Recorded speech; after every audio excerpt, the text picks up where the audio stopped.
Good afternoon, everybody, and welcome to another edition of teissTalk with me, your host, Jenny Radcliffe. We have got a cracking show for you today. Later, I will be talking all about these ransomware attacks, including all the high-profile ones that seem to be hitting us relentlessly this last week, AXA, HSC, and again, Colonial Pipeline. I'll be joined by a cracking panel to talk about that, including we have Paul Rains, who's the CISO at the UN Development Programme. We have Ian Hill, who's the Global Director of Cybersecurity at the Royal BAM Group. And we have Stephen Moore, who's the Vice President and Chief Security Strategist of Exabeam. In a moment, I'll be joined by my special guest, Kathleen Mullins, who is the CISO at Health Map Solutions. But before we start, just to let you know that you can take part in this discussion. You can join us in the chat panel, ask myself and the panel as many questions as you like. The best questions and most interactive participant does win the exclusive and sought after teissTalk mug. But for now, before we get on to all of that, I want to welcome to the show Kathleen Mullins. Hi, Kate. How are you? I am wonderful, Jenny. And I'm reaching out to you from lovely Tampa, Florida. Well, it is lovely to have you with us, Kate. And, I mean, given that where you are and where we are in terms of a year into and just over a year after the lockdowns, how are you? How have you and your team been coping over this last year or so? Well, it's really interesting. For my group, we're in healthcare, so it really hasn't slowed down that much. We initiated our pandemic plan. It was a little rough for the first week, but we've just been adjusting and adapting. As a matter of fact, my company has expanded greatly. Unfortunately, we specialize in chronic kidney disease, and we've gotten a lot more patients because of COVID. So it's actually, it's been sad on a lot of levels. And the one big thing that we've had to deal with is our team members who had family members that they lost. It must be, I mean, I know because I've spoken to you before and during the pandemic that this wasn't something that was a surprise to you personally and to the group, I think, as well, because you had some experience looking at the Ebola and the swine flu pandemics, I think, as well.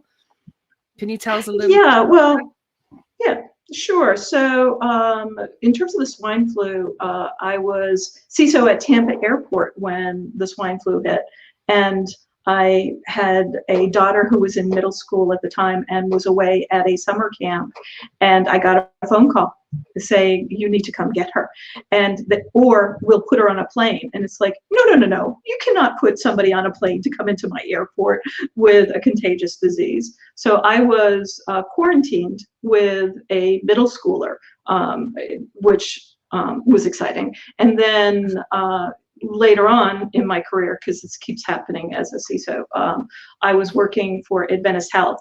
And unfortunately, there were folks that were associated with the Adventist Health that were treating Ebola victims, and some caught it. So we had all kinds of pandemic protocols that we put in place. I mean, the reality is Ebola was and is scary and a nasty disease, and should have been a lesson that we learned and followed before COVID hit and spread. So we had pandemic plans in place because of my own, we can either say paranoia or preparedness. I prefer preparedness. I think preparedness sounds more on the money. But it's really interesting because here in the States, there's all kinds of governmental plans that exist, and there was a great resistance within my organizations over and over again to do pandemic plans. And the way that I got them to do it is there's actually zombie apocalypse plans. So I would let my team members adopt a zombie apocalypse plan as long as they also built a pandemic plan. And a great way to do buy-in. To see this, ladies and gentlemen, I just want to say one of the main reasons I was so excited to have Kate on the show was exactly comments like that. You know, you get yourself a zombie apocalypse plan. Everybody loves doing that. Gets everybody engaged, but they can only do it if they plan for the pandemic as well. Kate, you deserve a medal. That's a brilliant, brilliant strategy. You mentioned there a little bit about the, you know, sort of like response to the government and everything. Obviously, we've got a new administration in at the moment. And I wanted to speak, I mean, there's so much I wanted to talk to you about, but obviously President Biden's new executive order is about cybersecurity and follows hot on the heels of the Colonial Pipeline ransomware event, we're supposed to call it now, I believe. I mean, just a broad overview. Is this a good start, removing those barriers to collaboration within the industry, do you think? So here's the thing. Worse than nothing, could it?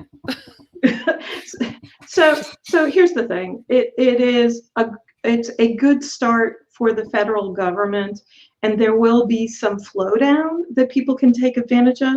But the reality is, as evidenced by our pandemic and how America reacted to it, we are 50 separate states plus territories and local governments as well.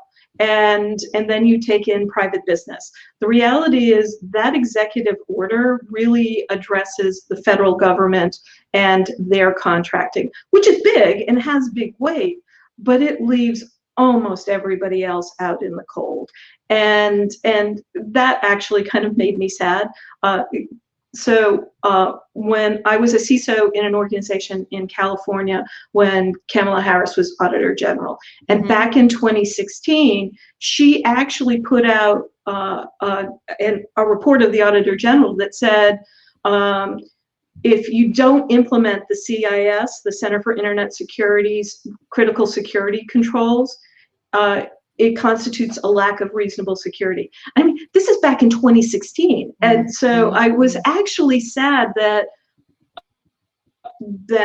Biden didn't use the information from Kamala that we all know. And if we can't start talking about this is reasonable security for everyone, because here's the thing, Colonial Pipeline, not a federal entity.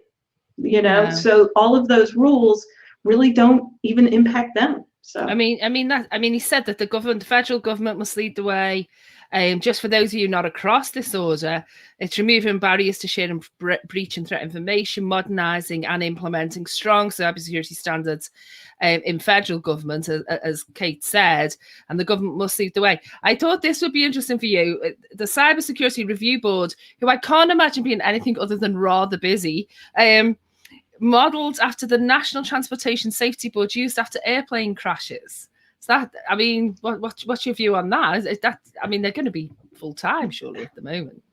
Well, here's the thing. It actually, you know, having that type of an incident response is great, but the problem with that again is the National Transportation, they regulate everything related to airline flights. Okay, so basically they have the power to say your plane's not flying today or at all. They have the power to shut down airports.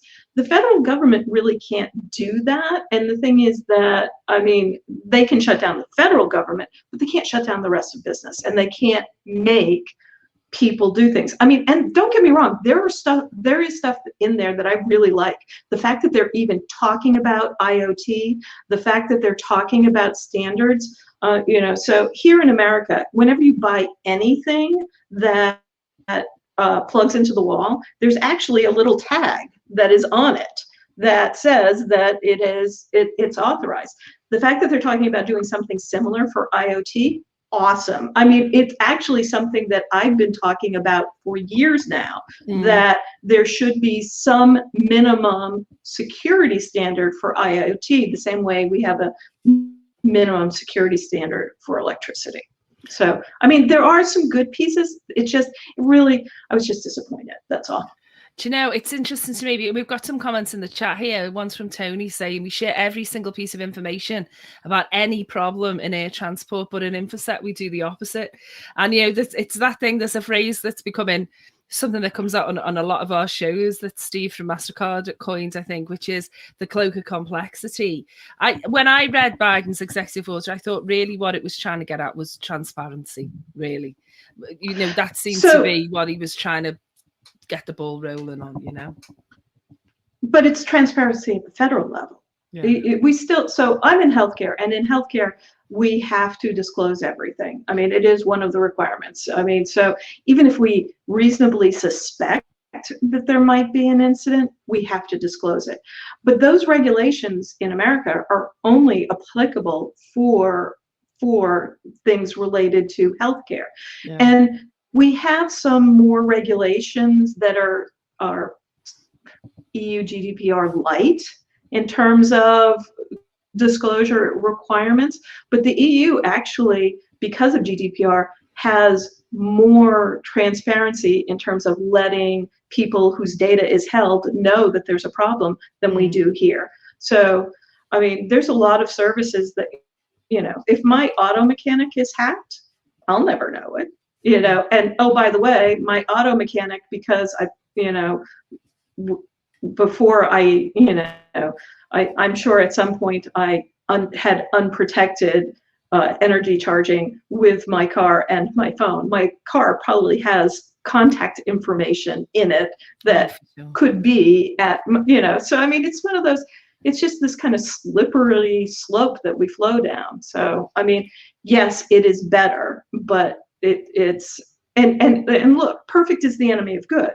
Yeah. But really, it's small individuals, it's people, it's going around and looking at the fact that we review firewalls, and we have firewalls that we can review, and in every organization I've worked, we have had to specifically block traffic from China, traffic from Russia, traffic from Iran. It's one of those, you look at all of these locations that we're not doing business with that are sending us traffic, and my question is, wouldn't it have been great if this order also addressed having internet service providers block known bad senders so that they can't attack small businesses that don't have information security teams? I mean, maybe it's coming, Kate. Maybe it's coming. I mean, maybe it's the start of a program that's going to start, taking advice from industry and encompassing it all. I mean, I really hope so. I mean, when I talk to you, I always think about you. You've got long and wide experience in the sector, and before I sort of finish up with you and bring you in with the rest of the panel today, I guess after what's happened with the executive order and with what's happened after, we're over a year through COVID, although by no means out of the woods yet. I always wonder with yourself, I've seen you over the years have your eye on the future and predicting things very accurately. Are you optimistic about the industry, and I guess about seeing the back of the pandemic anytime soon? What's your mood and advice right now? So I am optimistic, although I am still wearing masks when I am not alone. I am fully vaccinated, but the reality is I am trying to set a good example to others. Mm-hmm. I am planning I'm hoping the EU opens up its doors and the UK opens up its doors. I am planning some speaking engagements in the fall. In Europe, and I'm hoping that I'll be able to attend. So I am cautiously optimistic about those things. Mm-hmm. The words of caution are, though, this has been very traumatic for people. So having some patience with people as they start venturing out, it is going to be difficult, and it's going to be difficult for people that weren't good with meeting with people on the outside anyway. And the other thing that we really have to keep our eyes on the ball is, at least in the States, there is this enormous group of individuals that are saying, once the pandemic is over, I'm leaving my job and going someplace else. So how we treated our employees in different companies, there may be this enormous movement of people. So, which if there's an enormous movement, people usually ask for more money, which is inflationary. So I mean, we just need to have this kind of wide open, things are likely to change, and oh, we're in security, things change all the time. The other thing is that there is a greater need for people in security because of what happened last year with those hacks. I mean, people are getting hired away left, right, and sideways because people are realizing they can't trust their own environments, and they're replacing everything. Absolutely. Well, listen, you know what, Kate, we could talk for a long time just to yourself about all your angles on this, but I'm going to look to you to join the panel now, and I'm going to welcome to the stage my other three guests. Thank you so much, Kathleen Mullen, for a great interview and for your insights onto this. Do remember, our audience, that you can ask questions of all of our panels today and put your comments in the chat.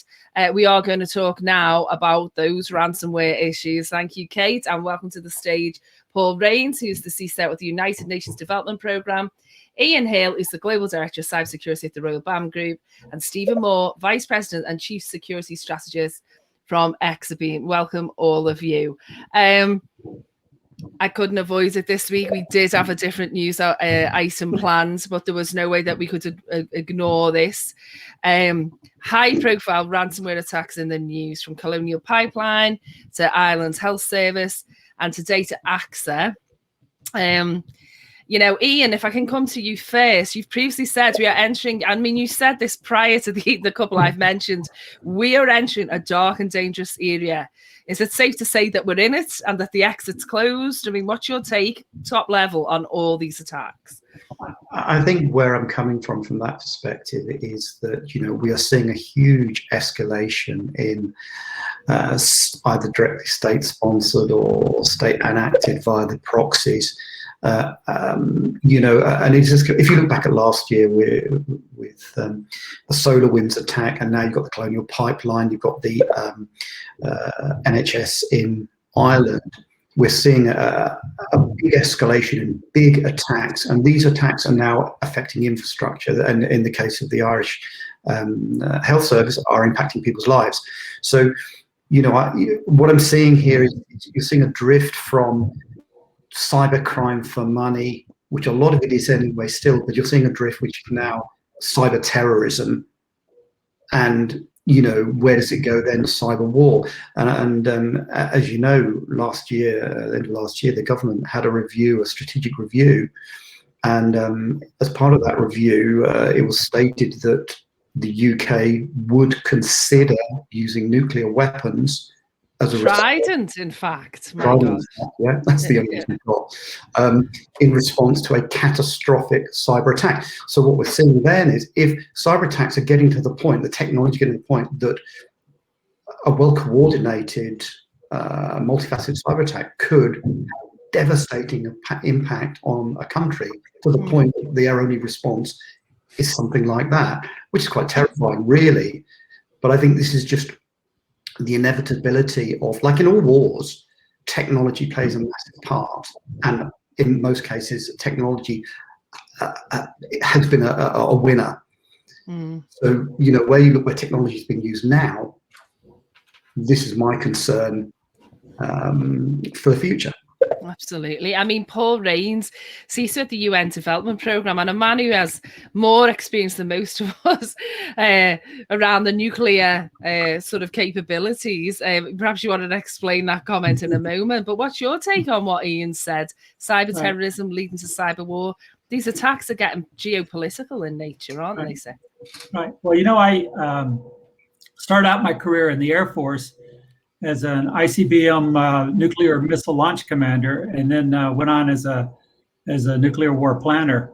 As if you can plan a nuclear war. But you know, back in those days, they had something called mutually assured destruction, and the idea was to leave some doubt in your opponent's mind as to what your reaction would be to some aggressive act on their part. And so while the U.S. government, to my knowledge, hasn't said that they're going to use nuclear weapons, they say that they don't rule out a kinetic response to a cyber attack, which simply means dropping bombs on target. So I see that scenario is a possibility that's out there. And whenever you start talking about kinetic responses, then you always have the risk of escalation to a larger conflict and a more destructive conflict. So it is troubling. And I'll tell you the main thing that's different between planning a nuclear war and this situation is that in back in the days when we were worrying about ICBMs, we had sensors so that when the rockets took off, we had satellite sensors so that we could say, oh yeah, they took off from this particular coordinates in this country, so we can attribute who the country that's attacking us is. Today, attribution is so very difficult in the cyber world that I wouldn't risk going to war or escalating a conflict with any certainty about trying to attribute it to a particular actor. No. I mean, let's go to Stephen Moore from Exabeam. Stephen, I mean, what's your view from across, your desk, what Exabeam is seeing at the moment? Would you agree with what Paul and Ian have said so far? First off, Paul made an excellent point on attribution. I think many times the individual, the CISO in charge of a security program, the non-government, right, people without satellites and guns and things, it's a bit of a distraction, and attribution is very difficult, even for people who are well versed in this space. So that's an excellent point made. I think taking it back home to the individual that's not in government, that doesn't have the big resources, the reality is that the CISO and the security program today are forced to sort of fight against foreign adversaries, nation states, so a private corporation or an entity. The reality is, and this has been going on a while, and it sounds silly. In fact, even 5 or 10 years ago, you would have sounded like a conspiracy theorist. But our entire notion of our security program was never thought of, well, we're going to have to defend our program against the Russians or the Chinese. And we've seen this, whether you're looking at the host of breaches that happened around OPM and others. I have some direct involvement with that on the defensive side, or SolarWinds and other groups. And so you have these catastrophic events. Where else do we have an example where private industry has to defend against the nation state? And that, I think, is interesting. I think it lends to the discussion into ransomware and specifically what that really is, and the insurance that people are trying to buy to help offset that risk, and what the insurers are doing to say, well, it's a nation state, so it's an act of war, it violates policy. So we have this house of cards that have been created, kind of this no-win scenario. And so the reality is when do we need to match, and how do we match the adversary? Something that will help disrupt the cycle of compromise. That's what we all need to be marching toward as the individual, beyond what our government talking, presidential decrees say, or what we read in the news. I mean, I think you're right. And I think, certainly our audience are agreeing with you guys emphatically here. We've got Lee Morton, who's one of our regulars, saying life's starting to feel like a Die Hard movie over the past week, with Tony saying, hopefully not Die Hard 4. That was a waste of time. It is starting to feel more and more dramatic case, isn't it? I mean, I want to point out to you that the ransomware groups did say that they didn't do anything that was a threat to lives. That was good of them. That's what they said. So first of all, I will admit that there are some malicious hackers that know more about environments than the people that run them. But in general, they don't know our systems. They don't know their integrations. So they don't know what the impacts are. And if you're attacking a critical industry, sorry, you should assume that it will have a life and safety impact. Absolutely. And the thing is that to kind of tie back a little bit to what Stephen was saying, there used to be a time when governments would protect private industries who were shipping across the Mediterranean and the Atlantic. So it is not unprecedented for governments to protect private industry. So it has happened before, and it would be great if we could step up. But yes, I am fighting targeted attacks against foreign adversaries, and I am still fighting this is FUD, and it's like, no, it's not FUD. Here's some way evidence. beyond, beyond FUD at this point, everybody. Yeah. Way beyond. Yes. Can I just remind our audience, we've got a cracking panel. Oh, sorry.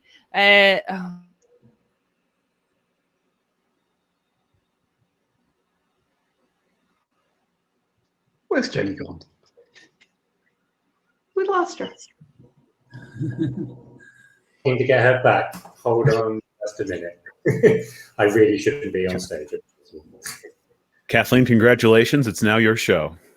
Oh, wonderful. So, I mean, here in the States, we're still very compliance focused.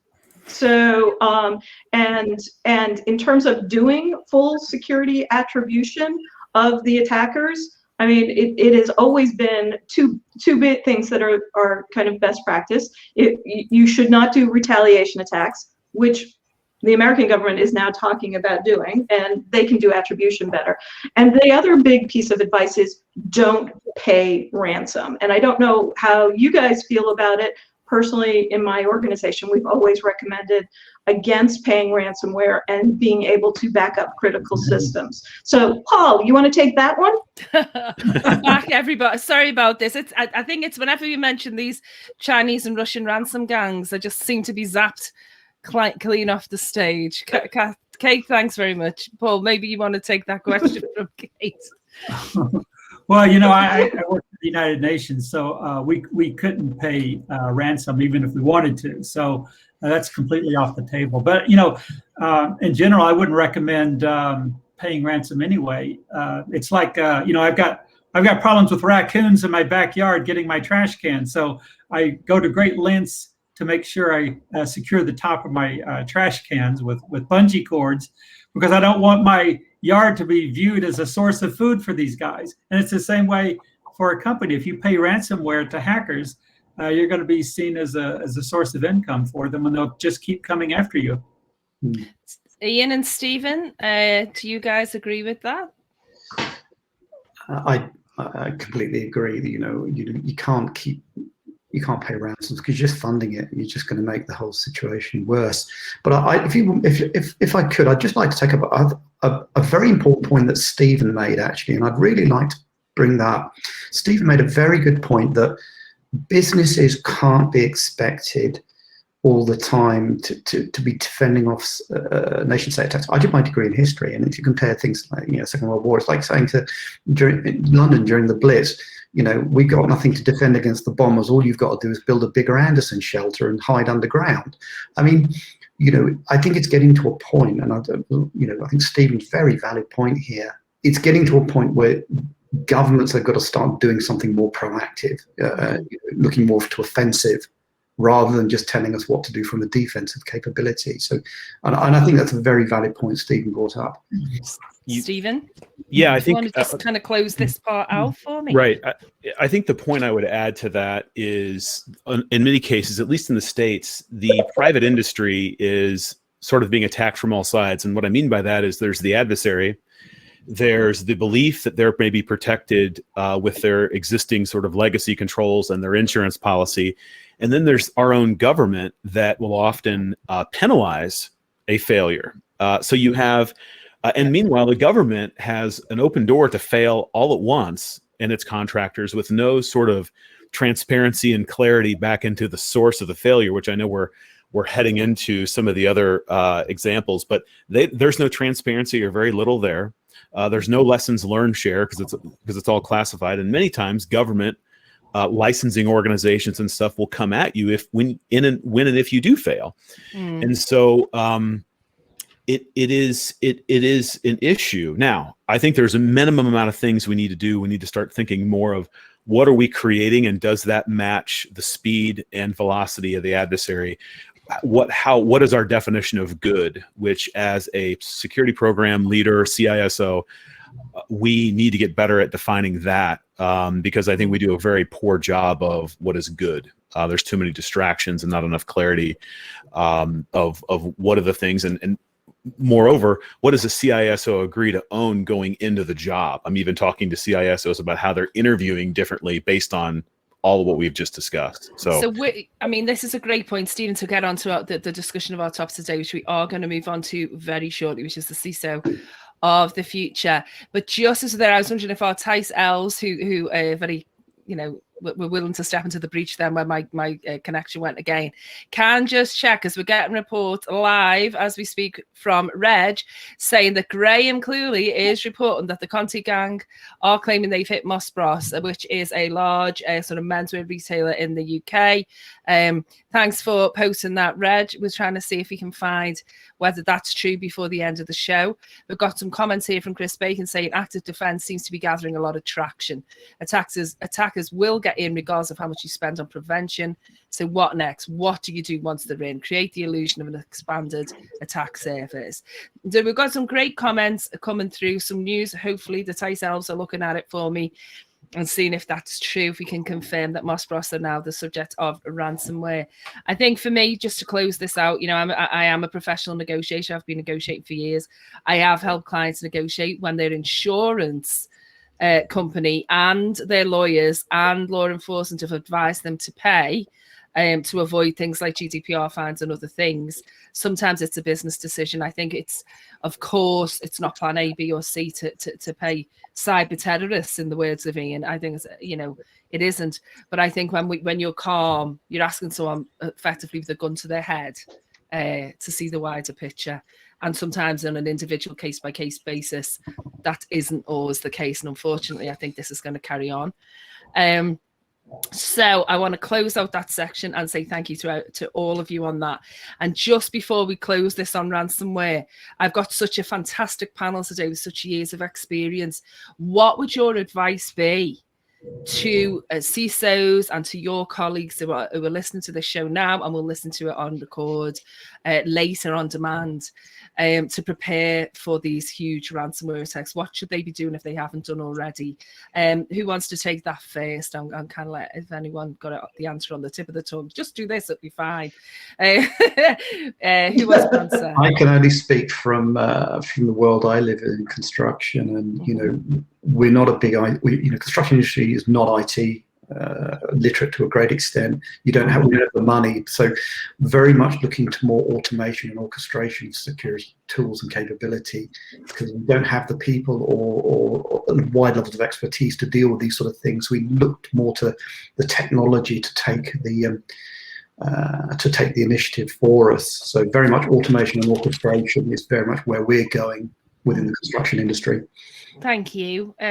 Maybe Stephen, what would your recommendation be? What would your piece of advice be to people on this topic? Yeah, you have to approach it from two angles, I believe. First is at an executive level, replace ransomware with what if we couldn't sign in? What if we couldn't get into the building for a week? And it's as plain language as that. And moreover, what if we couldn't get into the building and all the stuff that was within the building, a copy was made and put down the street with someone that we don't like? And that's the gravity, right? So in somebody's risk profile of, hurricanes or whatever it is, it needs to be very close to the top. We know from the Verizon DBIR that ransomware instances doubled this year. But at the flip side, 85% of all breaches started with a human, meaning some sort of compromised credential or compromised endpoint. Mm-hmm. And so again, we need to intentionally replace ransomware with infected endpoint, some sort of cycle of compromise. Either to lesser degree, it's a vulnerability, but generally we have an infected endpoint. Ransomware is a product of an upstream failure. Right. So that is, if we're not doing things to look at that and say, are we actually getting better? Also, more breaches happen in the cloud than on premise for the first time ever. So if we're not paying attention here, we're going to miss things yet again. And so I think it's a communications thing, and it's an honesty thing. Be honest with ourselves to say, is my security program, what actually is it, and what is it not? How well can we actually defend against a relevant attack?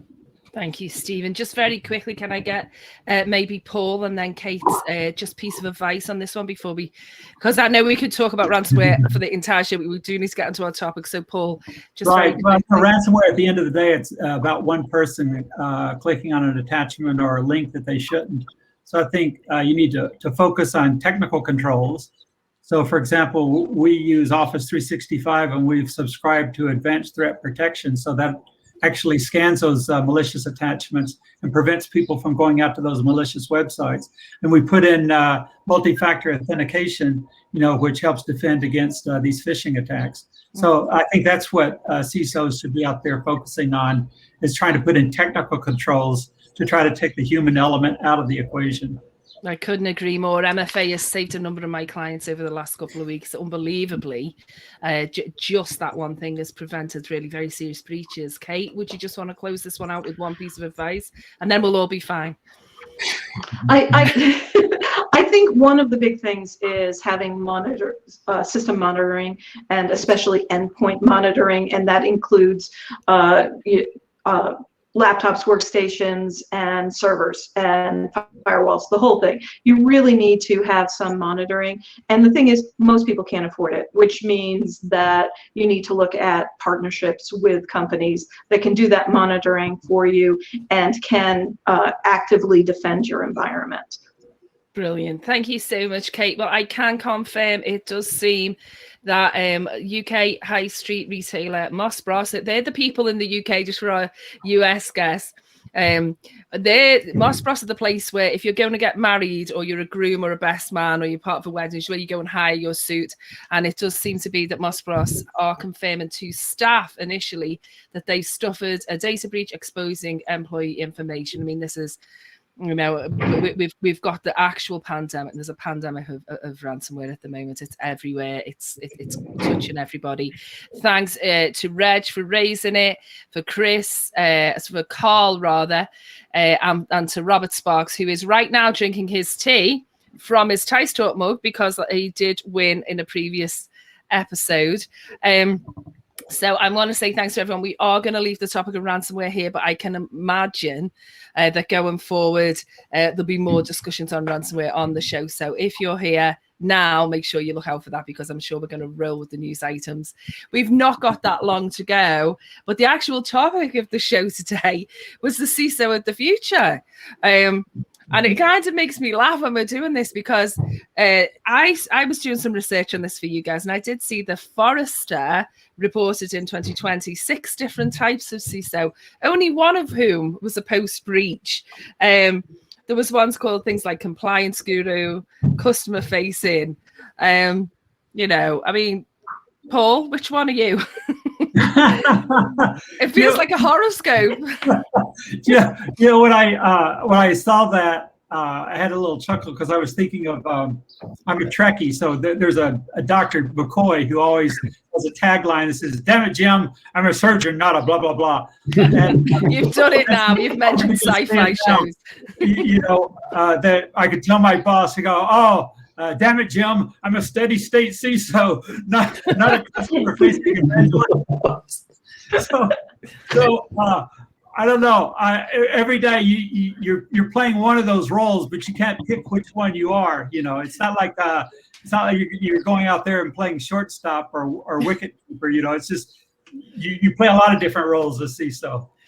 I mean, Ian, we've got problems with the term, even, don't we? I mean, we spoke to you in the past and saying, it's different reporting structures, different scope. It's become a shorthand for a lot of different sort of takes on the role, hasn't it? Yeah, I think you're right. I think that the term for CISO and that has sort of changed over the years. I mean, back when I first heard the term CISO, that was more of this sort of compliance and risk guru. But I think as well, there's now a bit of a divergence between what we call a CISO and a sort of cyber director. My role is titled as Director of Cybersecurity.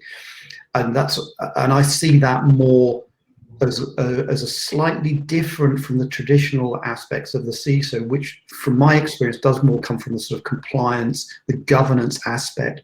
But it is different, and it's different for different companies and different industries. Previously where I came from, a highly regulated telecommunications company, again, the role and profile of the CISO there was different within that industry than what I see here in the construction industry. Any of those six, I would put myself probably as a transformation CISO, because what I'm trying to do here in the construction industry is bring them screaming and kicking into the 21st century. When I first got here, it was a bit like the Wild West. Yeah, well, I mean, I would say, you can have that one. You can have compliance guru / transformation CISO. They're both parts of the little grading that we've got there. I mean, Kate, there is a post-breach CISO, and I have to say that the one thing that is guaranteed to change after a ransomware attack of the nature we've been discussing is the CISO, it seems. Yes, well, and as I've said before, it is the crisis-induced sacrificial officer. So you are frequently seeing CISOs being held accountable for things that they have no control over.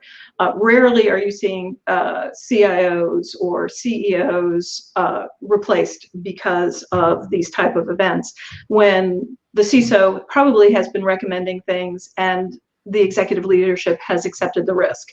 So I do not know of any CISO that walks around saying, yeah, our environment's fine and we're never going to get hacked. But doesn't somehow seem to be a popular view. And the thing is, I look at Forrester's and I'm 4 out of the 6.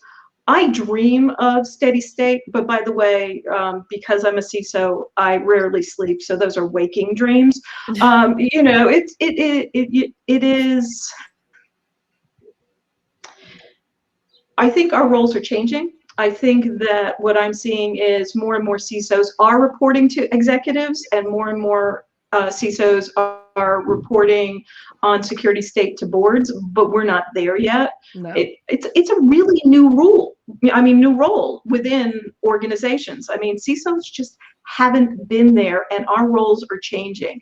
And some of us can change and adapt. And, as I said, I'm 4-6. I'm not steady state, and fortunately have not had to be post-incident, although it's not that any CISO doesn't have an incident a day. No, I mean, the night is young. 40.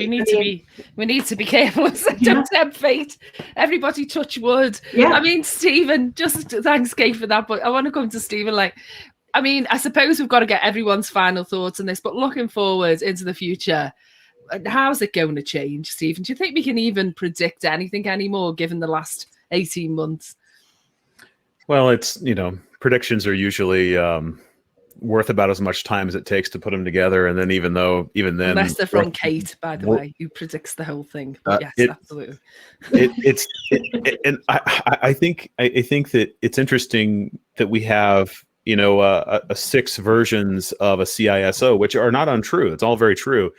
But I think it goes to show maybe the lack of maturity or mixed expectations of the position, where we have these sort of flavors out there. And until we mature and get better at saying what we are and are not going to do, and until business in general sees the role as a way to influence making of money and supporting it, we're going to have these sort of flavors, right? You're seeing sort of like the, not to get religious, but it like the splits and the different types of Christianity based on, leaven and unleavened bread, right? You've got these things in there, and the same way with CISOs, you have these flavors, and there's, again, no central definition of good or even great. And one of the greatest experiences I had is post-breach, dealing with a massive problem that cost a sizable amount of money, leading the response, the view that the business had of security. Specifically, I found that the board cared about 2 things. How well does your program attract and now retain logos? And what is the role of convincing a new customer in that, and literally your connectivity to that? So I think that was an interesting moment, an eye-opener for me to say, as a security program, how many new customers have you helped attract or retain? based on the capabilities that you've created. Yeah. And I think that's something worth pondering. I think, and coming from yourself as, chief strategist, I think it's a very valid point to make, actually. I mean, let's just get Ian and Paul's final thoughts on the role in the future. And I mean, I know that the ransomware is taking up a lot of the show today, but just going forward, Ian, what would you say the role of a CISO is in the future? I mean, would you agree with what Stephen and Kate said? Yeah, I think the role is going to adapt to the future state. I mean, I like these 6 terms and that, but I think I'd agree to a certain extent with what Stephen's saying. It's a bit of each, and I think what will happen, you'll see varying degrees of each one of those in specific CISO roles moving forward, and I think that will change as the threat landscape changes and the world we live in changes. I mean, thank you, Ian. Paul, are we going to have to start recruiting different types of people to cope with the way the role's going to change going forward? What's your final thoughts on all of this? No, I think, essentially the job of the CISO is going to remain the same, and that is it's a job of risk management. It's a job of being able to demonstrate to your superiors that you're exercising due diligence and following best practices. And so I know a lot of things changed, especially in technology and the threat landscape. But at the end of the day, that's what it's about, managing risk and following best practices. Well, I want to say thank you to my fantastic panel today. And I just want to comment and just let you know the Colonial are apparently looking for a new CISO. So if anyone's for a bit of excitement, it does look as if that position is open and might well be, as Lee has pointed out here, might well be something where, we don't know whether their CISO was pushing for patching and everything else. We don't know. I think today that the teissTalk mug has to go to Regina, because she broke the story of Moss Bros live on air, which is something that I don't know if Jeff White, who's our Thursday host, has ever broken a story live on air, but I have now. But we do know that Jeff will be talking on Thursday about cyber career paths with, amongst others, the wonderful Danny Dresner. I want to say thank you to my guests, to Kate Mullen, Ian Hale, Paul Rains, Stephen Moore, for their brilliant insights into all of this. I really appreciate you being on the show. It's been fantastic. I want to say thank you to our fantastic audience who tune in and take part. We are an interactive show, and it's lovely to have you all here. Join Jeff next week. Join Jeff on Thursday at 10. And all I would say is, I think it was Einstein that said, we don't know how the Third World War will be fought, but we know that the following one will be fought with sticks and stones. I've been your host, Jenny Radcliffe. Thanks, everyone, for a great show. We'll see you next time on teissTalk.